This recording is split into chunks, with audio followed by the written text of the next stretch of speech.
हाय दोस्तों, आज मैं एडोलेसेंस की एंडिंग एक्सप्लेन करूंगी। इसकी एंडिंग बेसिकली जेमी के एक्सेप्टेंस पर थी कि उसने केटी को मार दिया। इस एक्शन का उसके पेरेंट्स एडी और मैंडा और उसकी बहन लीसा पर क्या असर पड़ा, ये भी स्टोरी का एक बड़ा पार्ट था। सीरीज क्राइम ड्रामा ज्यादा थी, मिस्ट्री थ्रिलर नहीं। पहले एपिसोड से ही क्लियर था कि जेमी ने ही केटी को मारा है। बाकी एपिसोड्स जेमी के इस एक्सट्रीम स्टेप के पीछे के रीजंस एक्सप्लोर करते हैं। फाइनल एपिसोड में फोकस था कि इन्वेस्टिगेशन का एडी की फैमिली पर क्या असर हो रहा है। मैंडा, लीजा और एडी का 50th बर्थडे सेलिब्रेट करने वाले थे, लेकिन तभी इनकी वैन पर किसी ने नॉन से लिख दिया, जो एक इंसल्ट है। पहले तो इन्होंने सिचुएशन हैंडल कर ली, पेंट हटाने का प्लान बनाया, लेकिन जब मॉल गए पेंट लेने तब सब गड़बड़ हो गया और एडी और मैंडा के बीच एक इम्पोर्टेंट कॉन्वर्सेशन हुई। इस स्टोरी से क्या सीखने को मिलता है, चलिए डिस्कस करते हैं। जब तक एडी, मैंडा और लीसा वैन के अंदर थे, सब थोड़ा नॉर्मल लग रहा था। वो कैजुअली बातें कर रहे थे कि एडी और मैंडा 13 साल की उम्र में कैसे थे, जो ऑब्वियसली जेमी के किए गए क्राइम से बिल्कुल अलग था। ऐसा लग रहा था कि जैसे ही वो मॉल के पार्किंग लॉट में एंटर करेंगे, कोई उन्हें पहचान लेगा, क्योंकि जेमी का केस न्यूज और सोशल मीडिया पर वायरल था और वहीं से इनके लिए प्रॉब्लम शुरू हो जाएंगी। ऐसा कुछ हुआ भी, लेकिन सटल तरीके से और भी डिस्टर्बिंग वे में। एडी एक मॉल एम्प्लॉय क्विंट के साथ पेंट कैन के सेक्शन में गया। क्विंट इनिशियली एक नॉर्मल एम्प्लॉय की तरह बिहेव कर रहा था, एडी को गाइड कर रहा था कि वैन से स्प्रे पेंट कैसे हटाया जा सकता है, पर पूरी वैन रीपेंट करने का भी सजेशन दिया। पर एडी अफोर्ड नहीं कर सकता था, तो उसने डिसाइड किया कि वो बस उस वर्ड पर पेंट कर देगा। पर जैसे जैसे कॉन्वर्सेशन आगे बढ़ी, क्विंट ने एडी को पहचान लिया और बोला कि उसे जेमी का केस पता है। ये सुनकर लग रहा था कि शायद अब एडी को ऑकवर्ड रिस्पॉन्स मिलेगा, पर इसके बदले क्विंट ने बोला कि वो जेमी को सपोर्ट कर रहा है।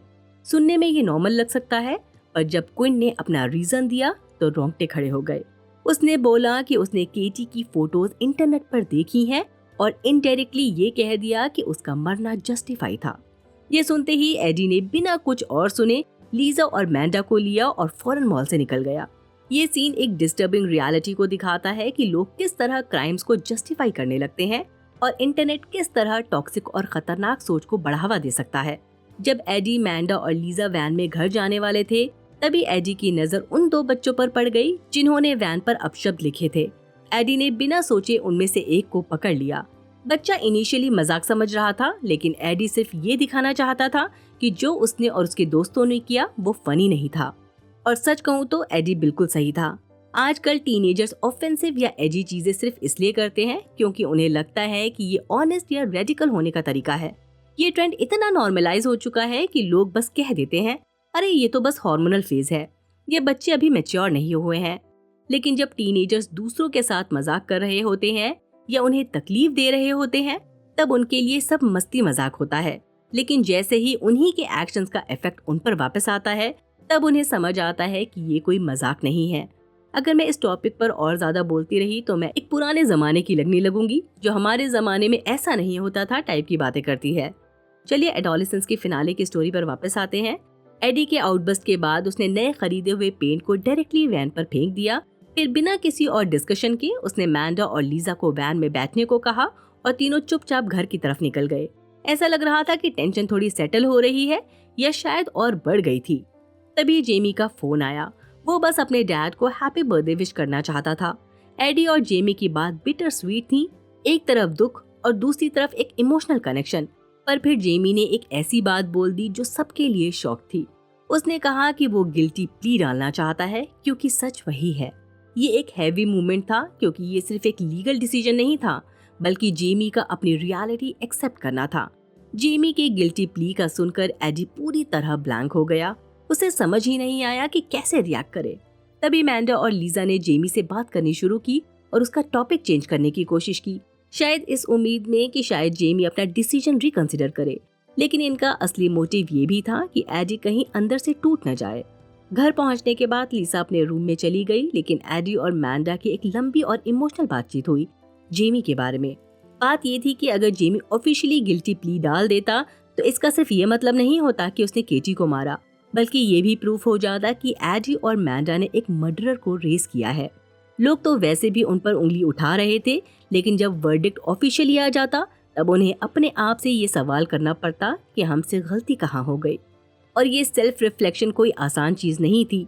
लेकिन एडी और मैंडा ने फाइनली एक्सेप्ट किया कि ये सिर्फ जेमी का इशू नहीं था, इसमें एक जनरेशनल पैटर्न भी था। एडी का खुद का बचपन एब्यूसिव था, उसके डैड काफी वायलेंट थे और एडी का खुद का गुस्सा भी काफी तेजी से बढ़ता था। इन दोनों की अपनी जिंदगी स्ट्रगल से भरी थी और जब इन्होंने डिसाइड किया कि अपने बच्चों को बेहतर लाइफ देनी है तो पैसा कमाने में इतने बिजी हो गए कि जेमी उनकी नजरों से दूर हो गया। इसका नतीजा क्या हुआ? जेमी अपने कमरे में अकेला पड़ा रहता और धीरे धीरे इंटरनेट के टॉक्सिक मोनोस्फेयर और माइसोजेनिस्टिक कंटेंट का शिकार हो गया। यानी वो औरतों को कमजोर, बेकार या सिर्फ एक ऑब्जेक्ट की तरह देखने लगा। ये सोच सेक्सिस्ट बिलीफ, औरतों के राइट्स को डिनाई करना या उनको नीचा दिखाने के फॉर्म में आ सकती है।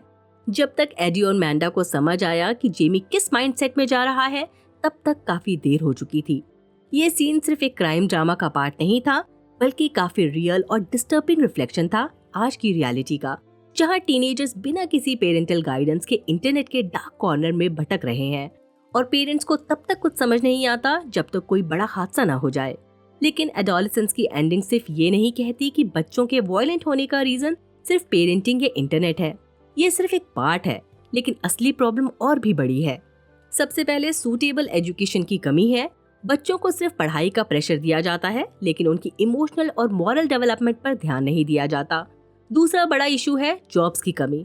जब एक बच्चे के पास कोई गोल या एम नहीं होता तो वो बहुत ही आसानी से गलत रास्ते पर चला जाता है। फिर आता है सिस्टम की गलती। गवर्नमेंट्स पैसे और कैपिटलिस्ट इंटरेस्ट को सोसाइटी की वेलबींग से ज्यादा इंपॉर्टेंस देती है।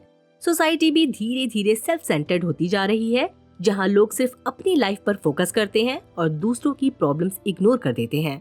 इन सब चीजों के साथ साथ पेरेंटिंग और इंटरनेट भी एक टॉक्सिक मिक्स बन जाता है, जो बच्चों को करप्ट होने की तरफ ढकेल रहा है। और सबसे बड़ी बात, अगर हम अमीर हों, कोई क्राइम करते हैं, तो हमारे पास रीसेट बटन दबाने का ऑप्शन होता है, हम बच सकते हैं। लेकिन अगर हम मिडिल क्लास या लोअर क्लास से हैं, तो हमारी सिर्फ लाइफ नहीं खत्म होती, बल्कि हमारी फैमिली का भी जीना मुश्किल हो जाता है। मुझे लगता है कि इस मिनी सीरीज का मेन मकसद सिर्फ एडल्ट्स को ये बताना नहीं है कि बच्चों की मेंटल हेल्थ का ध्यान रखो, बल्कि ये भी है कि आज के बच्चों को खुद सोचना चाहिए। जो सिग्मा अल्फा टाइप के सेल्फ प्रोक्लेम्ड इंटरनेट गुरुज उन्हें रियल मैन बनाने का ज्ञान देते हैं, क्या उनका सच में कोई मतलब है? कहीं ये सिर्फ एक और इल्यूजन तो नहीं जो बच्चों को गलत रास्ते पर ले जा रहा है? इस कहानी में एडी, मैंडा और लीजा तो एक साथ खड़े रहने का फैसला करते हैं, लेकिन हर फैमिली क्या ये कर पाएगी? और वैसे भी उन्हें ऐसी सिचुएशन ही फेस क्यों करनी पड़ रही है? मुझे नहीं पता ये शो सर्टिफिकेशन बोर्ड से क्लियर हुआ है या नहीं, लेकिन होना चाहिए। अगर आज के टीनेजर्स एंड्रयू जैसे लोगों को सुनना मैच्योरिटी समझते हैं, तो वो 4 घंटे निकाल कर ये नेटफ्लिक्स मिनी सीरीज भी देख सकते हैं। हाँ, हो सकता है कि उनमें से ज्यादा लोग इसे बोरिंग बोले, लेकिन अगर 10 में से सिर्फ एक बच्चा भी समझ जाए कि उनकी सोच टॉक्सिक हो गई है, तो वो अपनी थिंकिंग डिटॉक्स करने लगे और लड़कियों को एक इंसान की तरह देखना शुरू करें, तो ये एक जीत होगी। Parents, teachers, law enforcement, law makers, politicians, सबको अपनी जिम्मेदारी समझनी चाहिए और सुधारना चाहिए। लेकिन सॉरी टू से, हालात इतने खराब हो चुके हैं कि अब बच्चों को भी अपना और अपने दोस्तों का ध्यान रखना पड़ेगा। हम already point of no return cross कर चुके हैं, पर इंसानियत इससे भी बुरी सिचुएशन से वापस आई है। इसलिए मैं उम्मीद करती हूँ कि एक दिन मोनोस्फेयर का एंड देखने को मिलेगा। तो ये थी एडोलेसेंस की एंडिंग पर मेरे थॉट्स। आपको ये मिनी सीरीज कैसी लगी कमेंट सेक्शन में जरूर बताएं। बाय, अपना ख्याल रखिए।